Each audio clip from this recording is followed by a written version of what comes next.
अनंत वाघमारे हे 22 वर्षापूर्वी पीएमपी मध्ये भांडार विभागात क्वालिटी कंट्रोलर पदी रुजू झाले। सध्या त्यांच्याकडे पीएमपी मधील प्रथम श्रेणीचे वाहतूक व्यवस्थापक आणि सर व्यवस्थापक या पदाचा कार्यभार होता। तृतीय श्रेणीच्या पदानंतर त्यांनी सिनियर वर्क मॅनेजर, मुख्य अभियंता आणि संचलन वाहतूक व्यवस्थापक पदी मजल मारली। मात्र मुंडे यांनी शुक्रवारी त्यांच्या बदलीचे आदेश काढलेत।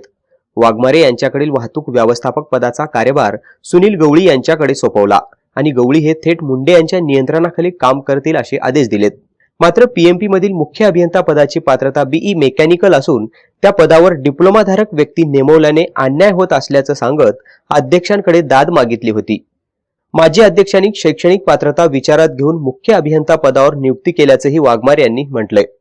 ही पदोन्नती बेकायदा असल्याचं सांगत माझ्या पदाबाबत चुकीचा अर्थ लावला गेल्याचंही वाघमारे यांनी स्पष्ट केले। 2007 मध्ये पीएमपीएमएल ची स्थापना झाल्यानंतर पीएमपीचा आस्थापन आराखडा, बिंदू नामावली, बढती योजना, स्थायी आदेश यांना मंजुरी मिळालेली नाही। मात्र अनेक अधिकारी आणि कर्मचाऱ्यांची बेकायदा पदोन्नती झाली। आता याच पार्श्वभूमीवर पीएमपीतील बेकायदा पदोन्नती आणि वेतन श्रेणीवर मुंडे रद्द करतील काय अशी चर्चा पीएमपी मध्ये सध्या दिसून येते। Sharp news Pune.